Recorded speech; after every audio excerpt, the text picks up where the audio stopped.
reunirnos a través de este medio y poder compartir juntos la palabra de Dios en este domingo de resurrección. No sé si alguna vez has tenido una semana intensa o una semana difícil donde las cosas no te salieron como esperabas. Se te pinchó la llanta del carro 3, 4 veces en la misma semana. Eh, a tu mascota la tuviste que llevar al veterinario. A tus hijos le fue mal en los exámenes. Se te quemó la comida. Tuviste pesadillas a la noche. Y vos decís, ¿será que algo más puede salir mal?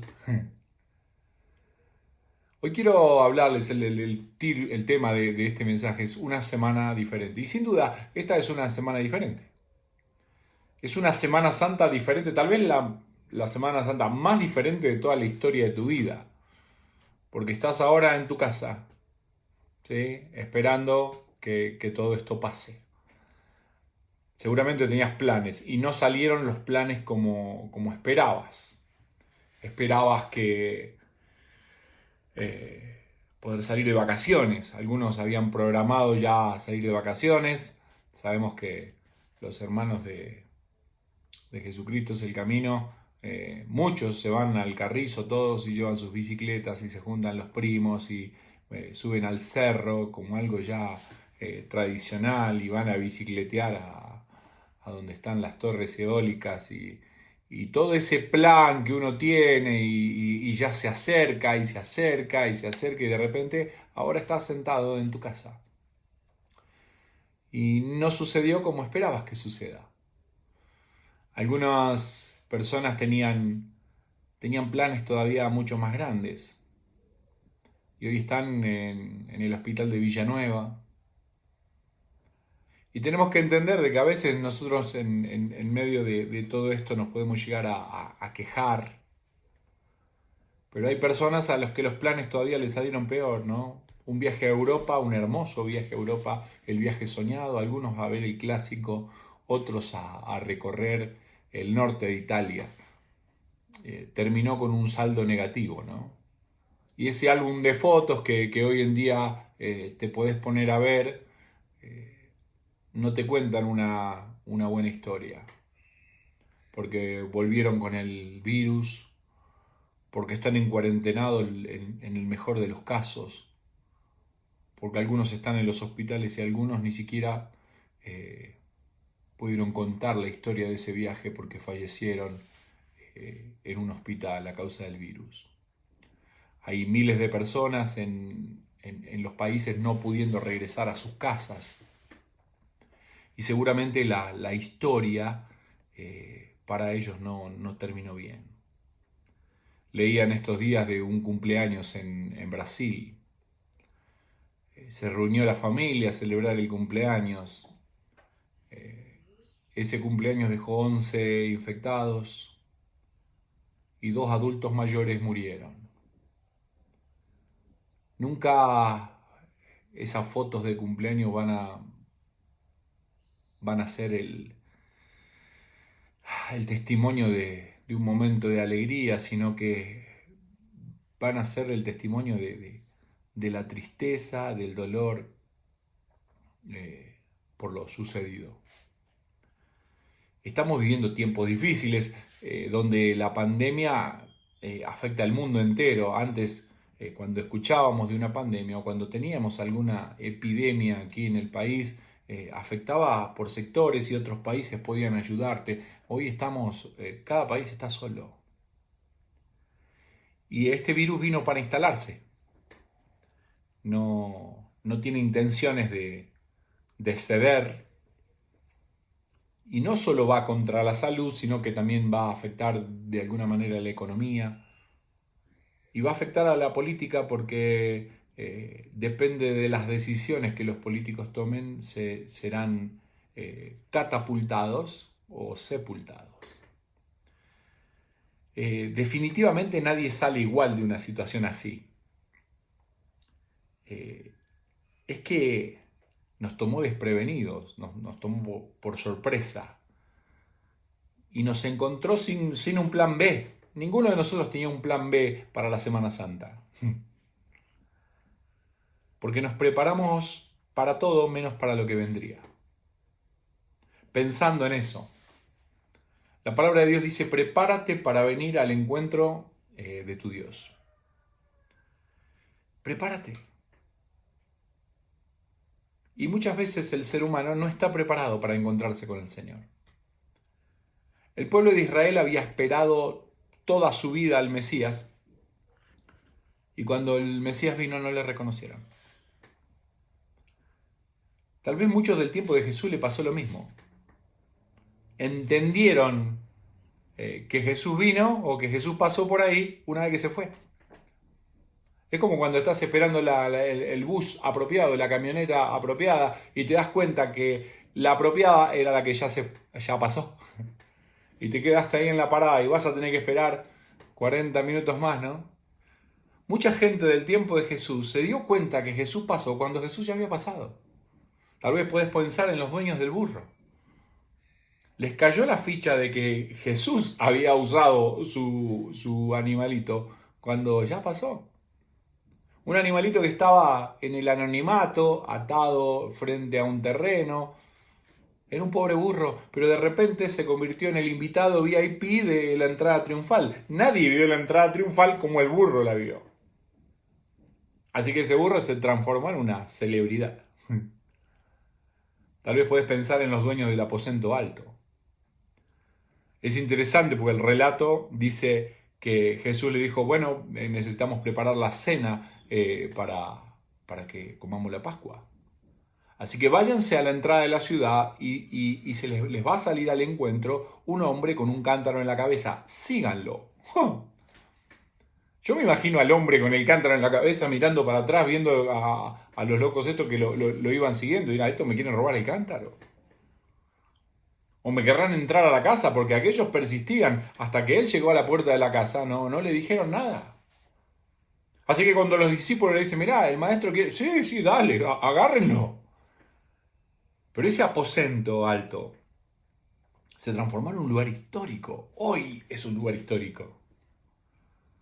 Porque Jesús anuncia su muerte, porque Jesús anuncia la traición de Judas en ese lugar, porque Jesús parte el pan y comparte la copa con los discípulos y dice hasta la próxima vez que nos veamos. Hasta la próxima vez en los cielos. O cuando yo regrese, no voy a beber de esta copa. Hoy ese aposento tiene un valor increíble. Hoy es domingo de resurrección. Y yo quiero invitarte a caminar con Jesús durante la última semana de su vida, aquí en la tierra. La última semana antes de la cruz. Vamos a ir del domingo de la entrada triunfal al domingo de la resurrección. Así que vamos a caminar juntos y lo vamos a hacer en el Evangelio según San Lucas. Me encanta Lucas porque Lucas tiene unos detalles maravillosos de las cosas que sucedieron. Así que comenzamos con el domingo. El domingo el Señor entra a la ciudad. Eso está en Lucas capítulo 19. Dice Lucas capítulo 19, versículo 35 al 38, dice, y lo trajeron a Jesús, y habiendo echado sus mantos sobre el pollino, subieron a Jesús encima. Y a su paso tendían sus mantos por el camino. Cuando llegaban ya cerca de la bajada del monte de los olivos, toda la multitud de los discípulos, gozándose, comenzó a alabar a Dios a grandes voces por todas las maravillas que habían visto, diciendo, bendito el Rey que viene en el nombre del Señor, paz en el cielo y gloria en las alturas. Ese día Jesús tenía su popularidad al tope, ¿no? Su nivel de aceptación era máximo. ¿Por qué? Porque la gente no estaba esperando a un Mesías sufriente, esperaban un Mesías que les libere del Imperio Romano. Y todos esos gritos de euforia, de alegría, Jesús en ese momento era una celebridad. Pero el día lunes, la celebridad perdió toda aceptación cuando se metió con el tesoro de esos hombres, porque donde está tu tesoro está tu corazón. Dice la palabra de Dios en el capítulo 19 que el lunes Jesús purifica el templo. El Señor, el héroe nacional, al meterse con los negocios de estos hombres, dejó de ser muy querido y perdió la aceptación. Dice el 19, 45, 46. Dice, entrando en el templo comenzó a echar fuera a todos los que vendían y compraban en él, diciéndole, escrito está, mi casa es casa de oración, mas vosotros la habéis hecho cueva de ladrones. Y era verdad. Mucha gente venía a sacrificar al templo, a ofrecer su sacrificio al templo, y ellos le decían, no, fíjate que tu animalito no está muy bueno, pero yo tengo uno para venderte acá. Este verdaderamente es bueno, lo que vos tenés no es bueno. Y la gente lo que hacía era, iba y compraba. En otros casos los que venían de lejos no traían su animal para el sacrificio, sino que, bueno, ahí había un mercado para eso. Habían convertido la casa del Señor en una cueva de ladrones, habían secularizado la casa de Dios. Y es muy fácil caer en eso. Es fácil gerenciar la iglesia. Y en vez de tener un pastor, tenemos un gerente. Yo no digo que la organización en la iglesia esté mal, pero si vos querés saber de organización eclesiástica, ahí está en la palabra de Dios. Y en la palabra de Dios te dice exactamente cuál es la posición y la función de cada uno, pero no solamente la posición y la función, sino que además de la posición y la función, está la vida que respalda esa posición y esa función. Ellos habían convertido la casa de Dios en un negocio. Saben, a veces me patea el hígado cuando voy a campañas evangelísticas y la iglesia local, en vez de estar sentada escuchando la palabra de Dios, alabando al Señor, ahí tiene sus grandes mesas y pupusas y tacos y garnachas y carnitas y qué sé yo cuánto, y hay un gran tumulto. Todos los inconversos, en vez de estar escuchando el mensaje evangelístico, están comprando ahí, y parece que es más importante la venta que la palabra. Y es triste, pero no es muy diferente a lo que vivió el Señor. El día martes su autoridad es cuestionada. En Lucas capítulo 20 encontramos que la autoridad del Señor es cuestionada de dos maneras, directamente e indirectamente. Directamente, en el versículo 2 dice, y le hablaron diciendo, dinos, ¿con qué autoridad haces estas cosas? ¿O quién es el que te ha dado esa autoridad? Ellos estaban esperando una confesión directa del Señor Jesucristo para decir, ahí está. La segunda confrontación, o la segunda vez que cuestionan su autoridad, lo hacen de una manera indirecta. La primera vez no les funcionó porque el Señor les contestó contundentemente. Así que la segunda vez van con un poquito de tratando de manipular al Rey de la Gloria, ¿no? Y dice versículo 21, capítulo 20, versículo 21 y versículo 22. Dice, y le preguntaron diciendo, maestro, sabemos que dices y enseñas rectamente y que no haces acepción de personas, sino que enseñas el camino de Dios con verdad. ¿Nos es lícito dar tributo al César o no? Era una pregunta difícil porque era una pregunta política y religiosa. Si contestabas bien, si agradabas a los políticos, que era el imperio romano, el imperio que gobernaba, ofendías a los judíos, que era los que manejaban la parte espiritual o religiosa del pueblo. Y si quedabas bien con los judíos, quedabas mal con los romanos. Ellos lo que estaban buscando era hacerle una trampa. Tanto en la primera como en la segunda, y sé que conocés la historia, por eso no voy a profundizar mucho en eso. El Señor responde contundentemente, afirmando su autoridad, su sabiduría, y dejando sin argumentos a quienes le atacaban. En ese capítulo encontramos la parábola de la viña, que era directamente una acusación contra los líderes religiosos de Israel. Encontramos la respuesta sobre el tributo, sumamente contundente, den a César lo que es de César y a Dios lo que es de Dios. Si usás los servicios públicos, págalos. Pero dale a Dios lo que es de Dios. La imagen de Dios sos vos mismo. Somos la imagen y la semejanza de Dios. Así que dale a Dios toda tu vida, todo tu ser, no una parte de él. La respuesta a los saduceos sobre el tema de la resurrección, él les dice algo que creo que es fundamental. Dice, ustedes erran porque no conocen las Escrituras. A veces nosotros opinamos religiosamente sin conocer lo que la palabra de Dios dice. Y es más, yo he escuchado hermanos que dicen, que dicen frases seculares como si fueran versículos, ¿no? Ayúdate que yo te ayudaré, dice el Señor en su palabra. ¿Dónde está eso? No existe. El problema es que hemos secularizado el Evangelio. El Evangelio se transformó en una tradición en vez de estar basado en la palabra. Miércoles, perdón. El día miércoles, Judas hace el peor negocio de su vida. El peor negocio. Lucas capítulo 22, versículo 1 al versículo 4, encontramos ahí a Judas traicionando al autor de la vida. Recibió un pago que no le alcanzaría para gastárselo. Recibió un pago que no le ayudaría, no lo disfrutaría. Es más, tuvo tanto remordimiento que tuvo que ir a aquellos con los que había comerciado, los líderes religiosos, y terminó tirando las monedas ahí en el patio. Judas es una mancha negra en la historia.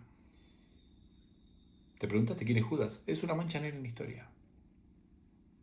Es un rayón, un tachón, ¿no? En la tarea.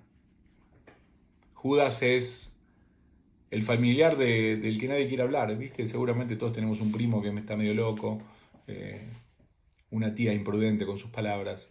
Es ese familiar al que no le querés presentar a nadie, ¿no? Judas es ese.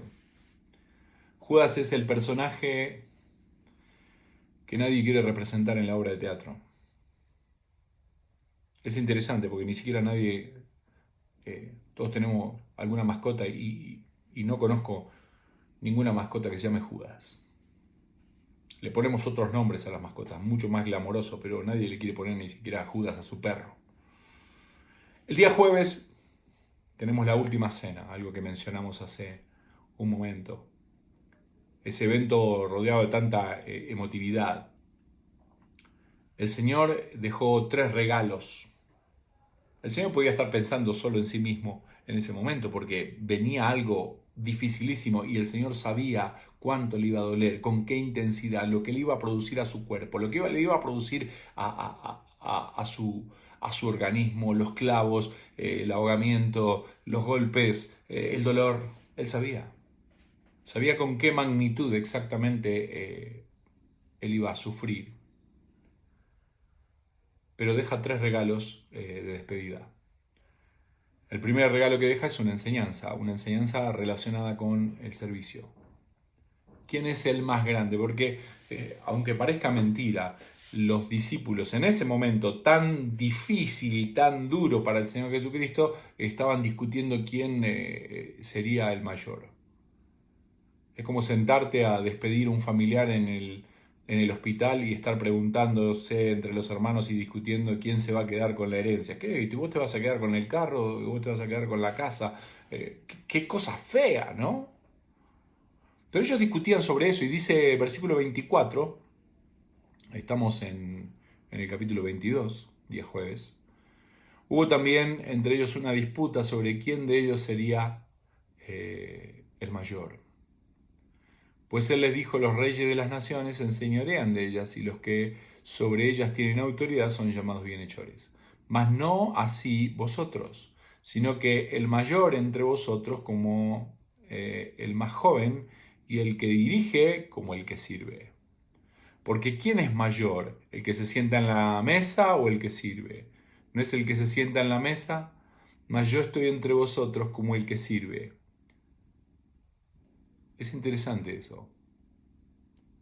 En, en mi recorrido en la obra del Señor he aprendido que si vos querés saber cómo es una persona, lo único que necesitas hacer es darle poder.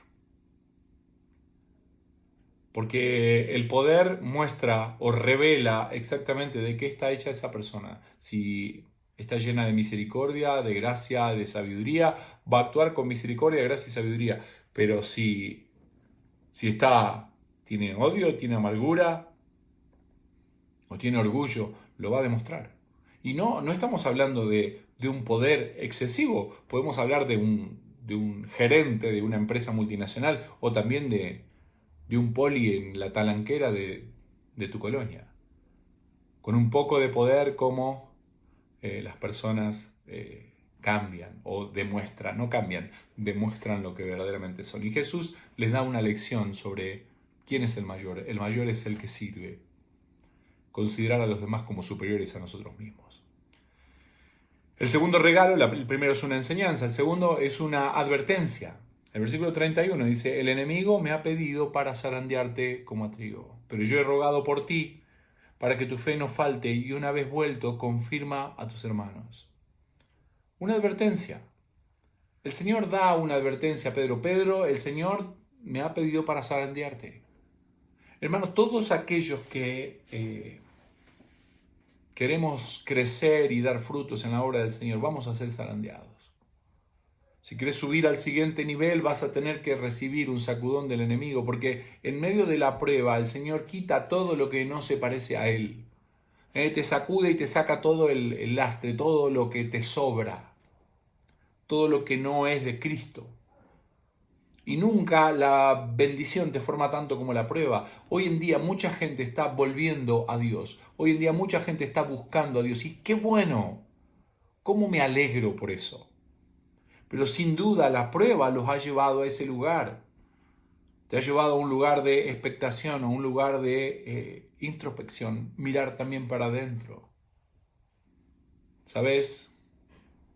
El Señor le da una advertencia a Pedro. Y Pedro dice, no, Señor, te equivocaste conmigo. Yo voy a dar mi vida por ti. Yo no sé lo que van a hacer estos, pero vos me conocés. Por eso en Juan capítulo 21, cuando el Señor regresa, cuando el Señor resucita y regresa, le dice, Pedro, ¿me amas más que estos? Porque anteriormente él había dicho eso, ¿no? Yo no sé qué van a hacer estos, pero yo mi vida daré por ti. Por último, termina con una predicción, les dice lo que va a suceder y le dice, versículo 34, Pedro, te digo que el gallo no cantará hoy antes que tú niegues 3 veces que me conoces. Y sabemos qué sucedió. Jesús cada vez que decía algo era verdad, era creíble. Es más, podemos pensar de que él dijo que iba a resucitar y lo hizo. Así que todas las demás cosas que dijo anteriormente son verdad.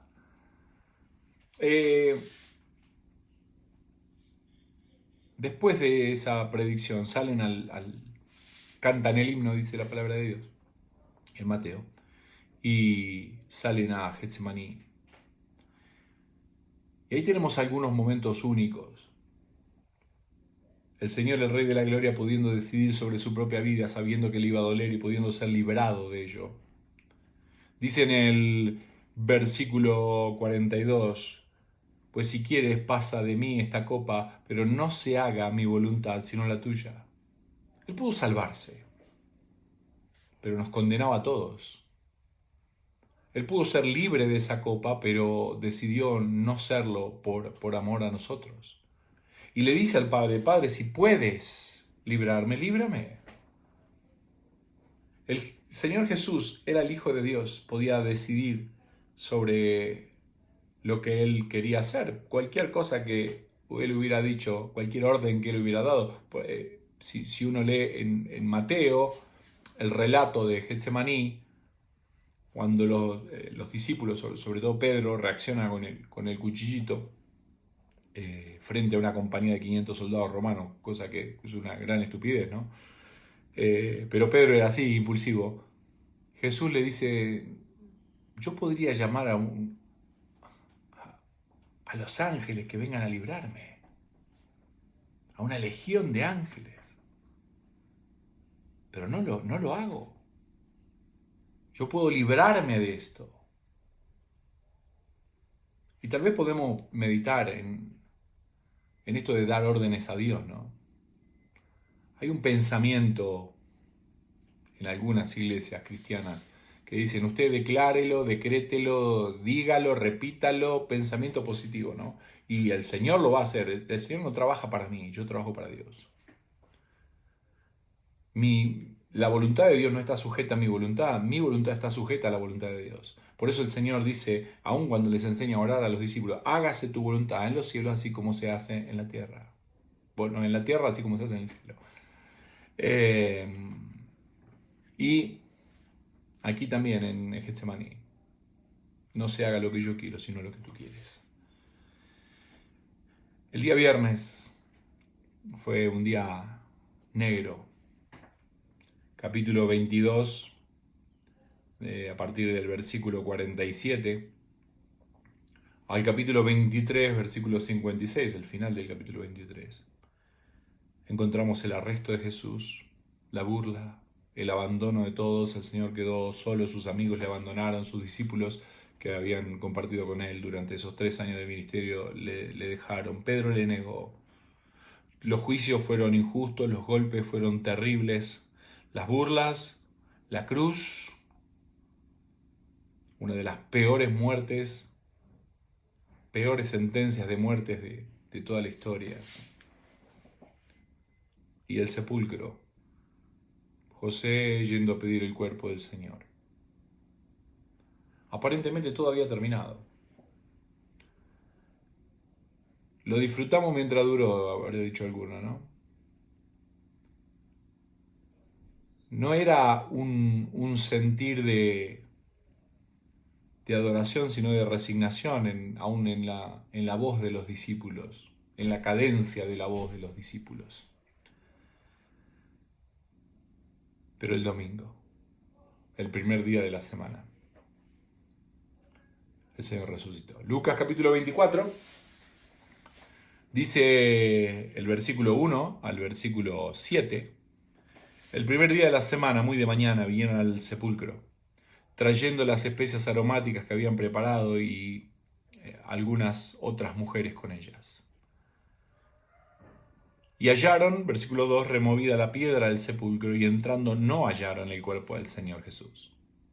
Aconteció que, estando ellas perplejas por esto, he aquí se pararon junto a ella 2 varones con vestiduras resplandecientes.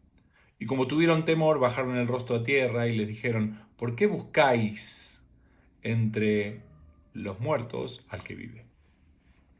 No está aquí, sino que ha resucitado. Acordaos de los que os habló cuando estaba aún en Galilea, diciendo, es necesario que el Hijo del Hombre sea entregado en manos de hombres pecadores, que sea crucificado y resucita el tercer día. Este pasaje es un pasaje glorioso. Tiene algunos detalles que me fascinan, ¿no? Primero dice, muy de mañana, esas mujeres habían visto la crucifixión. E inmediatamente que el Señor entrega su espíritu, seguramente fueron a preparar esas especies aromáticas, sino de dónde las hubieran sacado. En el sábado no podían trabajar, así que el sábado era un día que todo estaba detenido. Así que prepararon eso y temprano, de madrugada, fueron a ver el cuerpo del Señor, a prepararlo. Juan capítulo 20, versículo 9 dice que era siendo aún oscuro. Nos da ese detalle. Salieron de madrugada, todavía no había salido el sol. Y Marcos capítulo 16, versículo 2 dice que llegaron cuando el sol ya había salido. Encontramos que cuando llegaron, la primera sorpresa es que hallaron la piedra removida. La segunda sorpresa es que no encontraron el cuerpo del Señor. Y la tercera sorpresa fue la de los dos varones con vestiduras resplandecientes. No fue un momento cómodo, un momento sencillo para ellas. Había una gran confusión en su mente. Pero ellos les dan 3 frases a estas mujeres. Los ángeles o estos varones con vestiduras resplandecientes les dan 3 frases. 3 frases que son muy significativas, fueron muy significativas para las mujeres que llegaron al sepulcro. 3 frases que son muy significativas para la historia de la humanidad. Tal vez pasaste 1.000.000 de veces por esas frases, pero quiero llevarte a pensar el significado profundo de esas frases. Son 3 frases que hoy en día siguen siendo fundamentales para nosotros como iglesia. La primera frase es: ¿por qué estás buscando entre los muertos al que vive? ¿Por qué buscáis entre los muertos al que vive? Es una muy buena pregunta. Dice ahí el versículo 5. Está buscando a Jesús en el lugar equivocado. Qué fácil que es buscar a Dios en el lugar equivocado. Con mucha frecuencia, muchos creyentes buscan al Señor en el templo cuando ellos mismos son el templo. No digo que está mal congregarse, la palabra de Dios te manda a congregarte. Pero Dios no está en el templo, tú eres el templo, está en ti. El Espíritu Santo de Dios mora en el creyente. No solamente eso, sino que muchas veces los creyentes le buscan en la religiosidad, en la liturgia, en las costumbres evangélicas. Y mientras nos llenamos de religiosidad, nos vaciamos de Dios. Qué tristeza me da ver que para muchos creyentes Cristo es un Cristo histórico, y ese Cristo histórico no incide en su vida diaria. Ese Jesús de la iglesia a la cual asisten no transforma la manera en que tratan a su esposa, no transforma la manera en que ministran a sus hijos, no transforma la manera en la que hacen negocios sin Cristo. Y es triste, porque están buscando a Dios en el lugar equivocado. ¿Saben? Necesitamos volver al lugar correcto. Creo que esta pandemia nos enseñó a que hay una manera diferente de hacer iglesia. ¿Por qué? Porque hoy en día tenemos edificios que no podemos usar. Y muchos creían que la iglesia es el edificio. Tenemos equipos de sonido que están durmiendo la siesta hace 3 semanas. Tenemos programas en stand-by.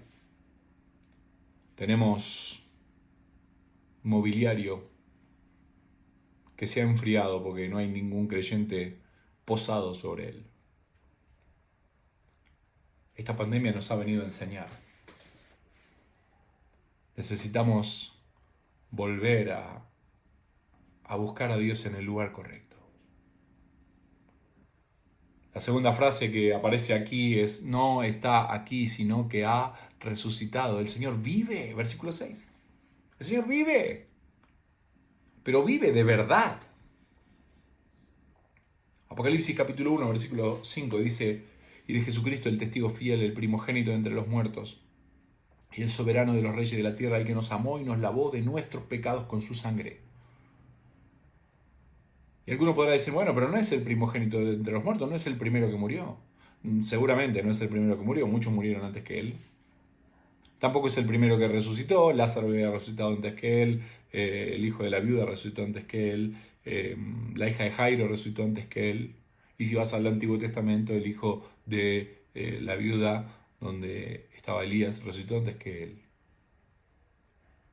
Pero es el único que resucitó, murió, resucitó y no volvió a morir. Lázaro volvió a morir.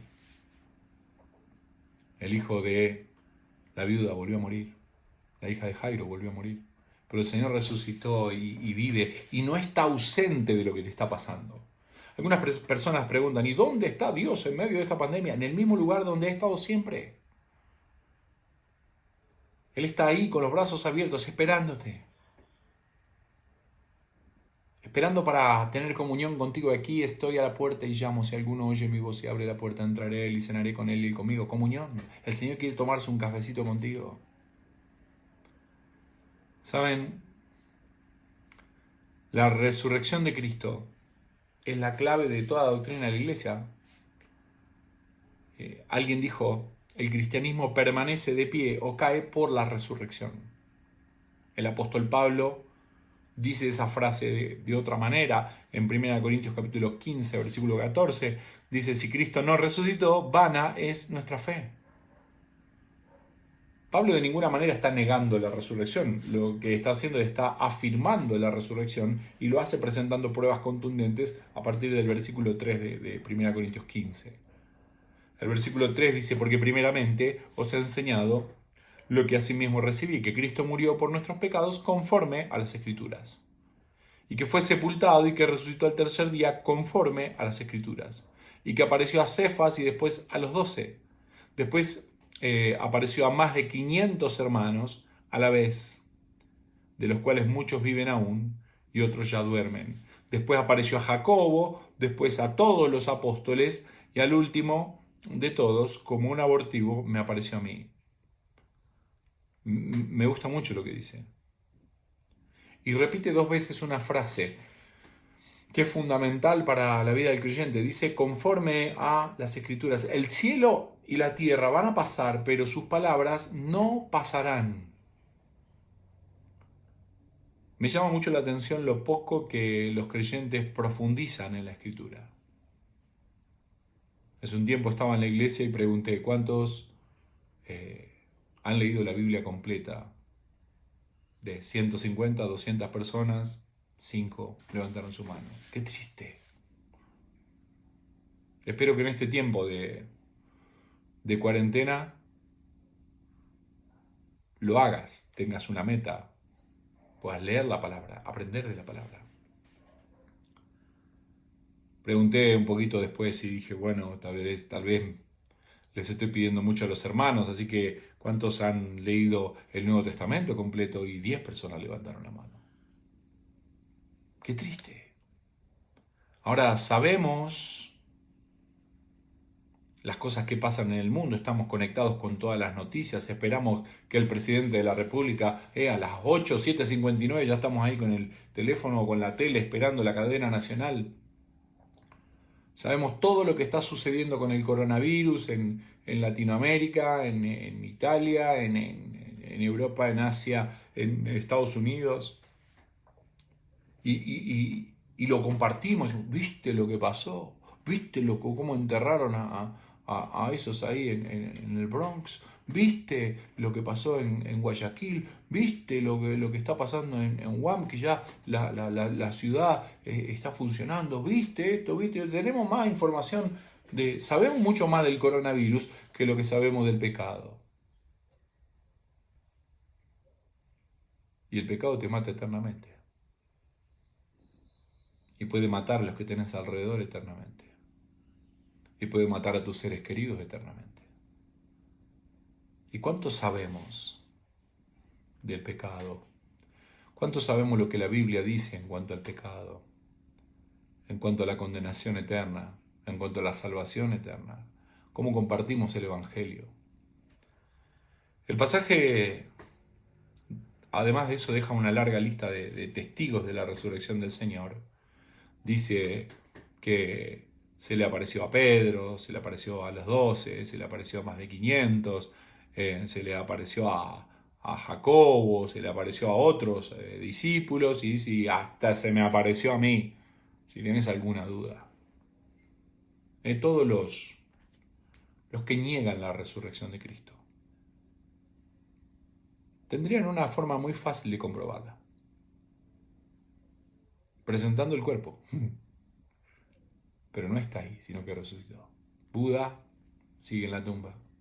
Todos los líderes religiosos de la historia de la humanidad, Mahoma, sigue en la tumba. Pero el Señor Jesucristo ha resucitado. Y eso es lo que nos diferencia de todas las demás creencias. Primera de Pedro, capítulo 1, dice que somos renacidos para una esperanza viva por la resurrección de Jesucristo de los muertos. ¿Sabes? Hebreos capítulo 2, versículo 14, hablando de la muerte y la resurrección del Señor Jesucristo, dice que Él venció al que tenía el imperio de la muerte. La tercera frase es: acordaos de lo que os habló. Jesús había hablado de su muerte. Jesús había hablado de su resurrección. Es más, les había dicho, voy a ir, una vez que resucite, voy a ir delante de ustedes a Galilea. No era un detalle menor. Pero ellos se olvidaron de eso. Se olvidaron de lo que el Señor les había dicho en cuanto a la resurrección. No era un detalle menor. Es como olvidarte de... Vas a una boda y olvidar de ponerte el pantalón. No es un detalle menor. Es como ir a comprar un carro y no abrir el capó a ver si tiene el motor. No es un detalle menor. Es como comprar una bici sin pedales. Ellos obviaron un detalle, se olvidaron lo que el Señor les había dicho de una manera aplastante. Tal vez el detalle es, sin duda, el detalle más importante de todo lo que iba a suceder con la obra de Cristo, porque sin resurrección somos una religión más. Sin resurrección no hay esperanza, porque si Cristo no pudo resucitar, nosotros tampoco. Pero ellos se olvidaron de eso. ¿Saben? Lucas capítulo 24, versículo 8 dice, cuando los ángeles les dicen, ¿no? Acordaos de lo que se habló. Les dice, entonces ellas se acordaron de sus palabras y salieron corriendo. Dice, volviendo del sepulcro, dieron las nuevas de todas estas cosas a los 11 y a todos los demás. Pero el relato mismo aquí en Lucas nos dice que ellas estaban perplejas cuando los ángeles les hablaban. También nos dice que Pedro estaba asombrado de lo que ellas decían. Así que Pedro salió corriendo con Juan al sepulcro diciendo, nah, ¿resucita? Nah. Los discípulos camino de Maús caminaban con Jesús y estaban hablando con él y no le reconocieron. Los mismos apóstoles, cuando Jesús se les aparece y le dice, paz a vosotros, se asustaron pensando que era un espíritu. Dice el pasaje de Lucas capítulo 24, versículo 37, entonces espantados y atemorizados pensaban que veían espíritu. Hasta que Jesús en el versículo 44 tiene que decirles, estas son las palabras que les hablé, estando aún con vosotros, que era necesario que se cumpliese todo lo escrito de mí en la ley de Moisés, en los profetas y en los salmos. Ellos se habían olvidado de lo que el Señor les había dicho. Qué triste es tener un familiar cuyos recuerdos han sido borrados por una enfermedad, ¿no? Tengo algunos amigos cuyos familiares casi no tienen ningún recuerdo. Es más, algunos papás no los reconocen. Ni siquiera reconocen a sus hijos. Qué triste, ¿no? Ahora, ¿cuán doloroso será para el Padre? ¿Cuán doloroso será para el corazón de Dios que su iglesia se haya olvidado de las cosas importantes? Por eso el Señor nos repite una y otra vez, acuérdate, no te olvides, acuérdate, no te olvides, acuérdate, no te olvides. Acuérdate de tu Creador, dice Eclesiastés capítulo 12. En estos tiempos difíciles muchas personas se están acordando de Dios y algunos dicen, mirá, ahora que están mal se acuerdan. ¡Qué bueno! A veces Dios permite estos sacudones en la vida para que nos acordemos de Él, nos acordemos de sus palabras. Porque en sus palabras hay vida eterna, porque en sus palabras hay esperanza, porque la fe viene por el oír la palabra de Dios, porque su palabra es como una espada de dos filos que penetra hasta partir el alma, las coyunturas, los tuétanos y discierne los pensamientos y las intenciones del corazón, porque la palabra de Dios es viva y es eficaz. Qué bueno es acordarse de sus palabras. Acuérdate de tu Creador, acuérdate de la palabra de Dios, Proverbios capítulo 3. Qué oportuno que es para el día de hoy. Parece que fuera escrito ayer. Porque nos da un consejo. Dice del versículo 1 al versículo 5, 6. Dice, hijo mío, no te olvides de mi ley y tu corazón guarde mis mandamientos. Porque largura de días y años de vida y paz te aumentarán. ¿Querés vivir mucho tiempo? Guarda la ley. No te olvides de la ley, guarda sus mandamientos. Dice, nunca se aparten de ti la misericordia y la verdad. Misericordia y verdad, hoy es el momento de ejecutarla. Ser misericordioso con aquel que necesita. Ser veraz. Que esa palabra que nosotros predicamos, enseñamos, que hablamos sobre la misericordia, sobre la bondad, sobre el perdón, sobre todas las cosas de las que hablamos, puedan ser verdad en nuestra vida. Dice, nunca se aparten de ti la misericordia y la verdad, átalas a tu cuello, escríbelas en la tabla de tu corazón. Dice, hallarás gracia y buena opinión a los ojos de los hombres. Y cierra el versículo 5, dice, fíate de Jehová de todo tu corazón y no te apoyes en tu propia prudencia. Y más adelante dice, reconócelo en todos tus caminos y él enderezará tus pecados. Confía en Jehová de todo tu corazón. Y no te apoyes en tu prudencia, no te apoyes en los ahorros que tenés. Si los tenés. No te apoyes en tu solvencia económica, si la tenés. No te apoyes en tu propia inteligencia. Apóyate en Jehová. Fíate de Jehová de todo tu corazón. No te apoyes en tu propia prudencia. Reconócelo en todo tu camino y él enderezará tus veredas. Hasta aquí hemos llegado por la gracia de Dios. Reconócelo en todos tus caminos. El Señor ha resucitado. En el tiempo antiguo, los creyentes cada vez que se encontraban decían, el Señor ha resucitado, y el otro le contestaba, verdaderamente ha resucitado. Por eso estos 3 consejos son tan oportunos, no solamente para esas mujeres, sino para nosotros hoy también como iglesia. Búscalo en el lugar correcto. En Deuteronomio capítulo 4, 29, después de mencionarles algunas cosas que les iban a suceder si se alejaban de Dios, le dice, si desde allí le buscaran, lo hallarás, si lo buscaras de todo tu corazón y de toda tu alma. Si buscas a Dios de todo tu corazón y de toda tu alma, le vas a encontrar. Búscalo en el lugar correcto. No lo busques en la religión. No lo busques en un templo. Dios está ahí, listo para darte respuestas, para darte salvación, decirle, Señor, revélate a mí. En segundo lugar, sé plenamente consciente de que Cristo vive y de que no está ausente de nada de lo que te está sucediendo. Algunos han perdido el trabajo, otros los recursos se les están acabando. Compartíamos de Noé la semana pasada, ¿no?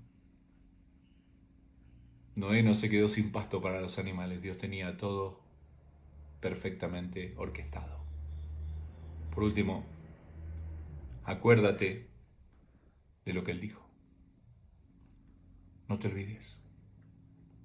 Porque lo que Dios dice a nuestra vida a través de su palabra no son detalles menores. Son cosas, son frases que te pueden salvar la vida. Lámpara es a mis pies tu palabra y lumbrera mi camino. La lámpara solo alumbraba un paso. La palabra de Dios tiene suficiente luz para dar el próximo paso. Tal vez hoy no puedas ver lo que va a suceder al final de la pandemia, lo que va a pasar mañana, pasado mañana, la semana que viene. Es más, nos han corrido el toque de queda, ¿no? Primero dijeron una fecha, después dicen otra, seguramente ahora van a decir otra. Y todo va a depender de cuán obedientes seamos como población para que esto no se siga extendiendo. Así que podría seguirse extendiendo si somos desobedientes. No podemos ver el final del camino, pero podemos ver el siguiente paso. Lámpara es a mis pies tu palabra, pero después dice, y lumbrera mi camino. Una luz que alumbra. Una luz que debe ser levantada para que alumbre a todo hombre. Tenés esa luz, levantala. Es momento de que los creyentes levantemos esa luz. Para que la gente que vive en oscuridad pueda ver la luz de Dios, no nuestra propia luz. Porque nuestra luz no alcanza para nada, sino la luz de Jesús, la luz de Dios. Si todavía no has encontrado a Cristo, o si has estado lejos del Señor, es un momento para volver. Tal vez has buscado a Dios en el lugar equivocado. Tal vez te has olvidado de que Él verdaderamente vive y tenés un Cristo histórico, un Cristo religioso. Y ese Cristo religioso es un pobre Cristo, porque todavía está en la cruz. Pero mi Cristo, el Cristo de la Biblia, vive. Por último, acordate lo que Él dijo. La palabra de Dios dice que la fe viene por el oír y el oír la palabra de Dios. Escuchaste la palabra de Dios, hoy es un buen día para abrir tu corazón a Cristo. Si no estás 100% seguro de dónde vas a pasar la eternidad, hoy es un buen momento para decirle, Señor, te necesito en mi vida, entra en mi corazón, sálvame. Anota mi nombre en el libro de la vida. Me arrepiento de mis pecados. Confieso con mi boca que Jesús es el Señor y creo en mi corazón que Dios le levantó de los muertos. Puedes hacer esa oración el día de hoy. Y si le buscares, dice la palabra de Dios, aunque estés lejos, ciertamente le vas a encontrar si le buscares de corazón y de alma. Y a la iglesia tenemos estas 3 frases en las cuales podemos confiar absolutamente porque el Señor resucitó. No está aquí. No busques a Dios en el lugar equivocado. Ha resucitado. Él no está ausente de las situaciones que estás viviendo. Pero por último, acuérdate lo que Él ha dicho. Disfrutemos la vida cristiana que el Señor nos ha dado. Disfrutemos el haber sido llamados hijos de Dios. Y vivamos con una vida correspondiente a ese llamado que el Señor nos ha dado. Que tengan un hermoso domingo de resurrección. Que el Señor les bendiga.